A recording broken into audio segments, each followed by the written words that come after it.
Hello friends, welcome back to my YouTube channel. तो friends, आप देख रहे हैं मुस्कान, और मुस्कान के आने वाले एपिसोड में आप देखेंगे कि बच्चों की संस्था में विक्रम सिंह आ जाते हैं और विक्रम सिंह उनके नई क्लास की इनॉग्रेशन करते हैं। फिर आप देखेंगे विक्रम सिंह एक स्टोरी भी सुनाते हैं बच्चों को। बच्चे काफ़ी खुश हो जाते हैं। वो बताते हैं कि एक बच्चा यहीं पे पढ़ता था और फिर बहुत आगे बढ़ा, उसने खूब तरक्की की। फिर वो बताते हैं कि वो बच्चा मैं हूँ। फिर वो दो लोगों को बुलवाते हैं और बताते हैं कि ये वो लोग हैं जिन्होंने इनकम टैक्स नहीं भरा। मैंने इन्हें बहुत वार्न किया था, लेकिन पर ये नहीं माने। अब इनको इनकम टैक्स भरना पड़ रहा है, क्योंकि विलन अपना काम करते हैं तो हीरो को भी अपना काम करना पड़ता है। और फिर उसके बाद वो सभी को समझाते हैं। इधर आप देखेंगे कि रौनक कहता है कि बच्चों चलिए, आपके लिए हमने एक कंपटीशन रखा है, चलिए जल्दी से बाहर चलिए सब लोग। और फिर रौनक और मुस्कान सारे बच्चों को लेकर के बाहर जाने के लिए कहता है। मुस्कान सोचती है कि अब रौनक जी ने क्या किया। इधर आप देखेंगे बच्चे बाहर निकलते हैं तो बहुत सारे आम देखते हैं और बच्चों से रौनक कहता है कि चलिए अब आप लोग ये आम खाइए और जो ज़्यादा आम खाएगा वही विनर होगा। तो चलिए सब लोग अपनी टीम में बढ़ जाइए। और टीम वाइज सभी लोग आम खाने लगते हैं।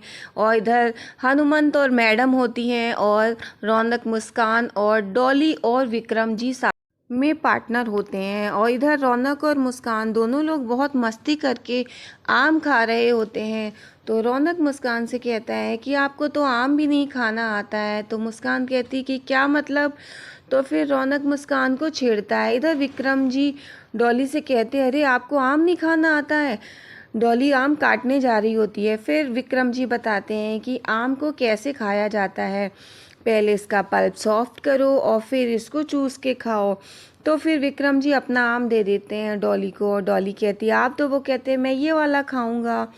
फिर इधर विक्रम और डॉली दोनों लोग काफ़ी एंजॉय करते हैं और विक्रम जी डॉली के मुंह पे लगा आम छुटाते हैं अपने हाथों से।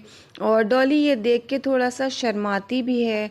और फिर इधर आप देखेंगे कि रौनक और मुस्कान बहुत मस्ती कर रहे होते हैं, एक दूसरे को आम फेंक के मारते हैं। मुस्कान मारती है विक्रम जी के लगता है और रौनक मारता है तो हनुमंत के लगता है। और मुस्कान काफ़ी खुश होती है। मुस्कान रौनक से कहती है आपने मेरा मूड अच्छा करने के लिए ये सब किया है ना। तो रौनक कहते हैं कि मेरे रहते कि आप कैसे उदास हो सकती हैं। फिर मुस्कान बच्चों के साथ काफ़ी खुश होती है। फिर इधर आप देखेंगे कि विक्रम जी रौनक से बात कर रहे होते हैं और फिर मुस्कान, डॉली और रौनक जी घर पहुंचते हैं। फिर डॉली, मुस्कान दोनों लोग जा रहे होते तो मुस्कान डॉली को छेड़ती है। वो डॉली बताती है कि संस्था में अच्छा लग, तो मुस्कान कहती है कि सिर्फ बच्चों के साथ, और फिर वो भाग जाती है डॉली। इधर मुस्कान और रौनक दोनों बात कर रहे होते हैं। रौनक मुस्कान को साइड में ले जा कर के बताता है कि उसने विक्रम जी से बात की है। विक्रम जी काफ़ी ऑनेस्ट लगे और मुझे पता चला उनकी स्टोरी सुन के वो अपने काम को लेकर काफ़ी ईमानदार हैं। तो रौनक ने विक्रम जी से सर जी के लिए बात की कि वो उनके काम में रेड डालने के लिए। तो फिर मुस्कान कहती है कि ये आपने अच्छा किया, अब सर जी का पर्दाफाश होकर ही रहेगा। इधर आप फिर रौनक और मुस्कान दोनों लोग एक प्लान बनाते हैं।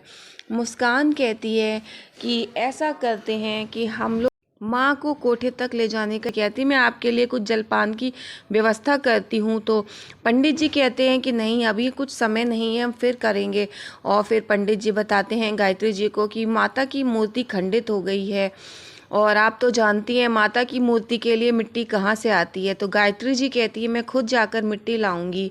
इतना कह कर के पंडित जी वहाँ से चले जाते हैं और फिर बाहर निकल के रौनक को फ़ोन करते हैं कि आपने जैसा कहा था हमने वैसा कर दिया है।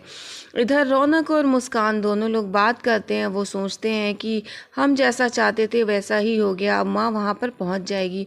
लेकिन मुस्कान को इस बात का डर है कि माँ वहाँ पर पहुँचेगी, कहीं कुछ गड़बड़ ना हो जाए। पता नहीं माँ वहाँ पहुँचकर कैसा फील करेगी, पता नहीं क्या होगा।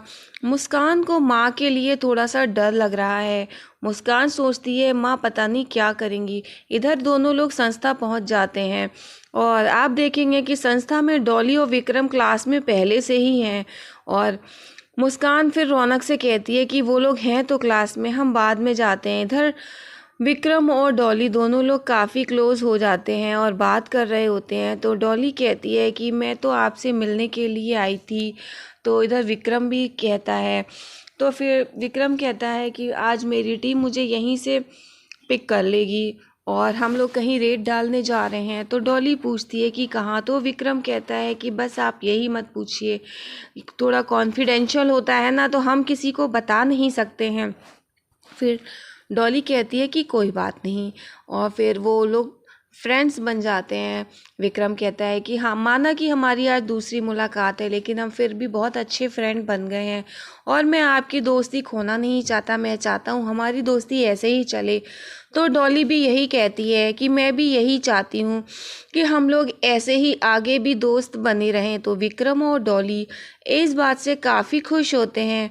फिर इधर आप देखेंगी मैडम जी आ जाती हैं, वहाँ पे बच्चों के लिए काम देती हैं। तो मुस्कान काफ़ी टेंस है, वो सोचती है कि माँ पता नहीं क्या सोचेंगी, पता नहीं कैसे क्या वहाँ पहुँचेंगी, उन्हें कैसा लगेगा। तो मैडम जी बच्चों के लिए काम लाती है, तो मुस्कान कहती है ये मैं कर दूँगी। इधर आप देखेंगे कि विक्रम जी तीरथ राज सिंह के ऑफिस पहुंच जाते हैं और रेड डालते हैं। तो तीरथ राज सिंह को अपना कार्ड दिखाते हैं। इधर आप देखेंगे कि रौनक विक्रम जी से जो बात करता है उस बारे में वो मुस्कान को बता रहा होता है।